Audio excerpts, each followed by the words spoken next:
자, 은혜 받으실 하나님의 말씀은 호세아 14장 1절에서 4절까지입니다.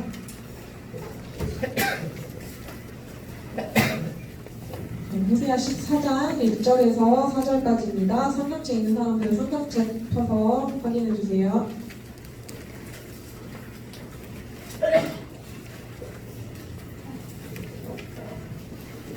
네, 함께 합독하시겠습니다. 시작. 이스라엘아, 내 하나님 여호와께로 돌아오라. 내가 불의함으로 말미암아 엎드려 잠들이라. 너는 말씀을 가지고 여호와께로 돌아와서 아뢰기를 모든 불의를 제거하시고 선악과를 받으소서. 우리가 수송아지를 대신하여 이스라엘 열매를 주께 드리리이다. 우리가 술의 구원을 의지하지 아니하며 말을 하지 아니하며 다시는 우리의 손으로 만든 것을 향하여 너희는 우리의 신이라 하지 아니하오니 이는 고아가 주로 말미암아 분을 얻으리이다 하시니라. 내가 그들의 반역을 고치고 기쁘게 그들을 사랑하리니 나의 진노가 그들에게서 떠났음이니라. 아멘. 시간은 회개하여 하나님께로 돌아가자라는 제목으로 하나님의 말씀을 전하겠습니다. 자, 여러분, 죄란 무엇일까요? 죄. 자, 오늘 집중해서 들어주세요. 자, 죄란 무엇일까요? 죄. 네이버에 쳐봤어요. 죄는 죄. 딱 쳤는데 어떻게 나오냐면 하나님의 계명을 거역하고 하나님의 명령을 따르지 아니하는 인간의 행위, 이렇게 나와 있더라고요. 네. 맞죠? 네. 너무 잘 알고 있어요. 네이버 역시 지식인데.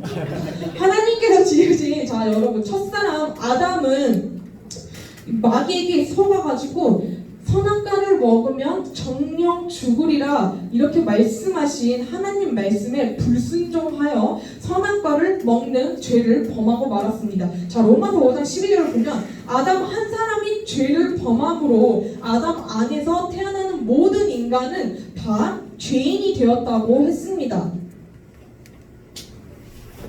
네, 떠드시네요. 자, 첫사람 아담이 먹는 원죄를 범하여 영원히 사망하게 되자 아담에 이어 나오는 모든 인간은 다 원죄를 가지고 태어나 죄로 멸망하게 되었습니다. 자, 죄 아래서 죄인으로 태어난 인간은요, 마귀에게 끊임없이 속아 살아갑니다. 자, 최초로 살인을 저지른 이 가인, 그리고 이 생각과 계획이 항상 악하여 홍수로 심판받은 이 노아 시대 사람들, 그리고 성적 타락이 극에 달했던 이 소돔과 고모라 사람들, 또한 하나님의 이제 선택받은 민민도 불구하고 정말 온갖 우상 신들을 섬기면서 죄를 범했던 이 이스라엘 백성들처럼 말이에요. 자, 성경은 그러면 왜 이렇게 죄를 경계할까요? 여러분, 왜 죄를 이렇게까지 싫어하고 경계할까요? 죄는 하나님을 대적할 뿐만 아니라 하나님과 정반대되는 것으로 영적 존재인 인간과 하나님 사이를 단절시켜요. 그리고 육신이 있는 동안 이 죄 때문에 질병과 고통을 당하게 할 뿐만 아니라 우리가 죽은 이후에도 이 죄 때문에 영원한 멸망을 당하게 하는 원인이기 때문입니다. 자, 로마서 6장 23절에 이렇게 나와요. 죄의 삭은 사망이라고 했습니다. 자, 사망은 뭐예요? 육신의 죽음은 물론 죽음 이후에 당하는 지옥 형벌을 의미해요. 사망. 자, 앞서 말한 대로 우리 인류는 하나님께서 먹지 말라고 하신 선악과를 먹고 정녕 죽게 되었습니다. 자, 게다가 우리는 아담의 후손으로서 이 아담의 지은 이 원죄뿐만이 아니라 각자 우리가 지은 죄, 자범죄까지 우리는 짊어지고 영원한 심판을 받아야 돼요. 자, 마태복음 5장 18절에 천지가 없어지기 전에는 율법의 1.1 획이라도 결코 없어지지 아니하고 다 이루리라고 하신 것과 같이, 자, 세상 법은 이 땅에서만 받는 그 시공의 제한을 받지만 하나님의 법은 그 효력이 영원합니다. 자, 하나님은 공의로우신 분이시기 때문에 모든 인간은 예외 없이 공의의 법대로 하나님의 심판을 받습니다. 그래서 인간이 최우선적으로 해결해야 될 것이 뭐예요? 바로 죄 문제예요. 죄를 해결해야 됩니다. 자, 그런데 우리는요, 이 작은 죄라고 할지라도, 이 거짓말을 한 이 작은 죄라도 우리가 스스로 갚을 능력이 없어요. 해결할 능력이 없습니다. 자, 그러면 어떻게 이 죄 문제를 해결할 수 있을까요? 자, 100억 원 빚진 자가 있습니다. 100억 원, 50억 원 빚진 자가 있어요. 근데 이 빚진 자가 갚을 능력이 없어요. 그런데 누군가 대신 와서 그 100억 원을 빚진 자를 그러니까 갚아줬어요. 자, 그러면 이 빚진 자는요, 첫 번째 억압에서 해방되는 거죠. 자유를 얻는 거잖아요. 그쵸? 새로운 삶을 다시 살 수 있어요. 자, 이와 마찬가지로 죄값이 사망, 이것을 누군가 대신 짊어진다면 우리는 자유로워질 수 있습니다. 자, 누가 이를 위해서 하나님께서 누구를 보내셨어요? 예수님을 이 땅에 보내셨어요. 예수님께서 육신을 입고 이 땅에 오셔서 우리의 죄값인 사망을 대신 지불해 주셨어요. 자, 여러분, 여러분 봐봐요. 죄값은 우리 모두는 다 죄인이에요. 그쵸? 자, 죄인이 죄인의 죄값을 지불해 줄 수 있어요? 없어요? 없어요. 죄가 없는 분이 죄값을 지불해 줄 수 있습니다. 자, 그래서 성령님을 잉태된 우리 예수님께서 죄가 없으신 이 예수님께서 이 땅에 오셔서 우리의 죄값을 대신 지불해 주셨습니다. 자, 자기 생명을 우리의 죄값과 대신 바꿔주셨어요. 레위기 17장 11절에 육체의 생명은 피에 있음이라 내가 이 피를 너희에게 주어 제단에 뿌려 너희 생명을 위하여 속죄하게 하나니 생명이 피에 있으므로 피가 죄를 속하느니라고 말씀하셨습니다. 또 히브리서 9장 22절에 율법을 따라 거의 모든 물건이 피로써 정결하게 되느니 피 흘림이 없은즉 사함이 없느니라고 했습니다. 자, 피로만 죄를 속할 수 있다는 거예요. 그래서 자, 우리 인간이 지은 죄를 계속하기 위해서 예수님이 이 땅에 오셔서 피를 흘리셔야만 했습니다. 피 흘려 죽으심으로 우리의 죄를 사해 주시고 우리의 죄값을 대신 지불해 주신 거예요. 자, 에베소서 1장 7절을 보면 우리는 그리스도 안에서 그의 은혜의 풍성함을 따라 그의 피로 말미암아 속량 곧 죄사함을 받았느니라 라고 이렇게 확실하게 말씀하고 있습니다. 자, 이렇게 하나님께서는요, 이 예수님을 통해서 자신의 사랑을 보여주셨어요. 자, 우리는 이 사실을 믿고 어떻게 해야 돼요? 회개함으로 주님께 나아가야 합니다. 회개해야 영생을 얻을 수 있어요. 예수님이 피를 흘림으로 우리 죄값을 대신 지불해 주셨는데 이전에 우리가 죄를 들고 예수님 앞에 나와서 회개해야만 영생을 얻을 수 있다는 거예요. 자, 우리 죄를 따져볼 때, 자, 무슨 죄냐? 너 어떤 죄를 지었니? 너 얼마나 오래된 죄니? 여러분, 이거 중요하죠? 물론 중요할 수 있어요. 근데 이것보다 더 중요한 게 있어요. 뭐가 더 중요해요? 그 죄를 향해서 우리가 어떤 태도를 취하는지가 더 중요해요. 그리고 우리가 이 죄를 들고 하나님 앞에 나오느냐 안 나오느냐, 이게 더 중요한 거예요. 오늘 본문 말씀은요, 회개의 본고와, 그러니까 회개하라, 그리고 이 회개가 전제된 상황 속에서 하나님의 축복이 임한 이 회복의 약속으로 이제 끝을 맺어요. 자, 1절부터 3절까지는요, 호세아가 이스라엘 자손들에게 회개를 촉구해요. 그리고 4절부터는 자, 정말 이 이스라엘 백성들이 회개하여서 그 말을 듣고, 말씀 듣고, 이야기를 듣고 하나님 앞에 정말 진실하게 돌아와서 회개해요. 그리고 하나님이 그것을 듣고 하나님이 축복을 임해주시는 그런 약속의 말씀입니다. 자, 이스라엘이 남과 북으로 두동강이 나고 이 북이스라엘 사람들이요, 점점 우상숭배를 비롯해서 정말 그 사악한 길을 걸어왔어요. 우상숭배의 끝을, 정말 타락의 끝을 막 달려가고 있었어요. 자, 바알신을 섬기고 하나님이 정말 참된 유일신, 하나님 질투 많으신 하나님이신 것을 알면서도 불구하고 정말 그릇된 방식으로 금송아지를 만들고 눈에 보이는 것을 믿고 따르고 이렇게 우상숭배를 하면서 죄를 지으면서 이스라엘 백성들은 살아갔습니다. 자, 그래서 그들이 어떻게 됐어요? 멸망하게 됐어요. 그렇죠? 그들이 막 포로로 끌려 이렇게 막 멸망을 당했어요. 죄값을 받았어. 근데 이 이스라엘 백성들이 다시 하나님 앞으로 돌아와요. 자, 돌아와서 어떻게 얘기를 하냐면 자신들의 죄를 깨닫고 회개해요. 그리고 하나님 앞에 나아가요. 그리고 어떻게 하냐면 하나님, 나의 죄를 용서하소서. 내가 하나님 앞에 다시 나아갑니다.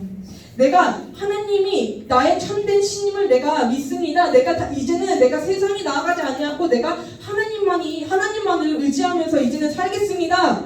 하나님, 내가 정말 참 입술을 열어서 찬미의 제사 하나님께 올려드리겠습니다. 나의 죄를 용서해 주시옵시고 우리의 간구를 들어주옵소서. 이렇게 하나님께 돌아가요. 근데 이제 이것을 듣고 하나님께서 이들의 간구를 듣고 이들의 정말 목소리를 들었어요. 그리고 어떻게 해요? 하나님께서 응답해 주셨어요.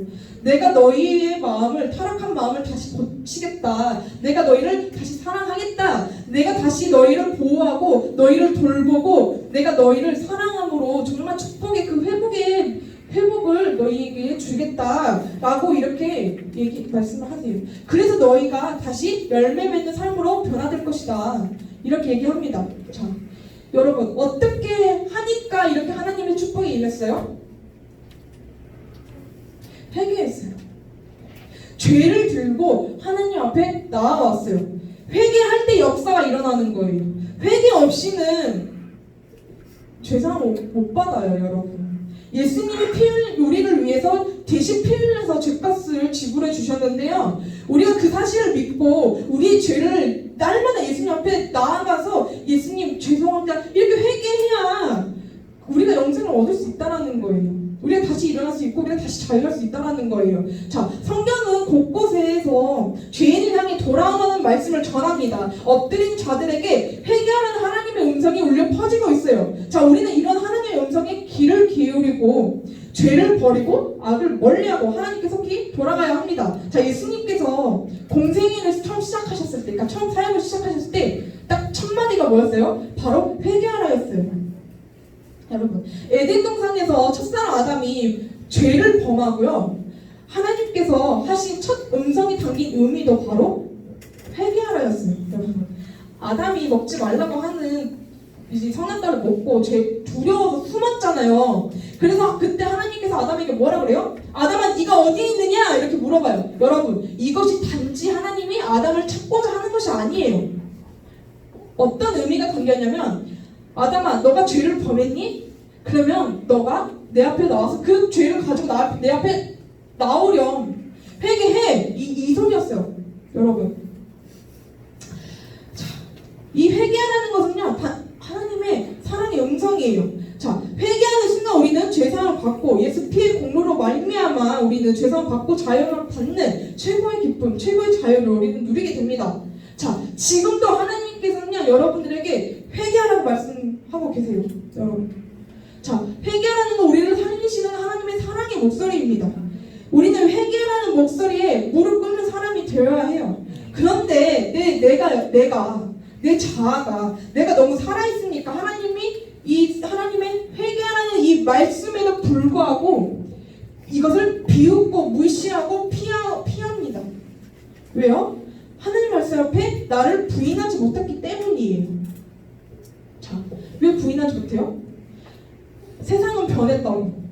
하나님의 말씀은 진부하다고. 하나님의 말씀은 이제는 우리가 살아가는 이 세상과 너무 다르다고. 그렇기 때문에 하나님의 말씀도 이제는 변하게 믿어야 된다고. 현대처럼 좀 트렌디하게 우리는 말씀을 믿어야 한다고. 이렇게 이야기합니다. 자, 근데 여러분, 우리 다니엘 이야기 많이 했었잖아요. 이 다니엘이요, 자신의 목숨 위태로운 상황 속에서도요, 전에 하던 대로 신앙생활에서 기도했어요. 그렇죠? 자, 우리는 이것을 보면서, 이 다니엘을 보면서 우리는 깊이 생각해 봐야 돼요. 하나님 말씀 앞에 나를 정말 객관적으로 두고 생각해 봐야 합니다. 네. 자, 말씀대로 따라살지 못하는 내 모습이 있고, 자, 하나님 말씀과 정반대되는 것들, 이 세상 문화가 너무 재미있으니까 이 재미를 포기하지 못하겠으니까 어떻게 해요? 현대에 맞지 않는다고 비판하면서 피하고 듣지 않고 내 마음대로 그냥 사는 것이에요. 자, 이 모든 것들이 다 뭐예요? 내가 살아있기 때문입니다. 여러분, 나를 부인하셔야 합니다. 하나님 말씀 앞에 정말 객관적으로 바라보고 내 죄를 인정하시길 바랍니다. 말씀 안에 있어야 참된 바른 지식을 갖게 되고요. 진리하게 서게 될 때 우리가 참된 회개가 가능하고, 회개가 가능할 때 우리가 참된 생명을 가질 수 있는 자가 됩니다. 자, 우리는 그리스도의 진리 가운데 바르게 서고자 힘써야 돼요. 그리고 바른 이해를 가지고 우리가 삶을 돌아봐야 합니다. 죄 때문에 넘어지지 말고, 그러니까 죄 때문에 좌절하지 말고 그 죄를 들고 하나님 앞에 나아오시길 바랍니다. 자, 우리가 죄를 대신 짊어지시고 보배로운 피를 흘리신 이 주님의 사랑을 만나시길 바랍니다. 우리가 회개를 하나님께로 돌아올 때 이 이스라엘 백성들이 하나님께로 다시 돌아왔을 때 하나님의 축복이 임했던 것처럼 이제 우리가 세상 문화들을 버리고 정말 우리가 온전히 하나님 말씀을 인정하고 나를 부인하고 말씀 인정을 할 때 우리의 그때 회개가 나오는 거예요. 그때 회개할 때 하나님이 축복을 주시는 거예요. 하나님의 우리의 타락한 마음을 고치시고요. 우리를 다시 하나님 보호해주시고요. 너가 정말 나의 자녀잖아. 그러니 이제 내가 너를 돌보고 보살피겠다. 걱정하지 마라. 두려워하지 마라. 내가 의로운 오른손으로 너를 돌보겠다. 지켜주겠다. 이렇게 하나님께서 약속해 주시는 거예요. 자, 내 인생의 주인은 예수님임을 인정하고 하나님만의 진정한 아버지시며 그분을 통해서만 정말 참된 만족과 참된 평안을 얻을 수 있다는 사실을 깨닫고 하나님만 정말 섬기는 우리 중고등부 아이들이 되기를 예수님의 이름으로 소망하고 축복합니다. 아멘. 우리 이 시간 기도하겠습니다.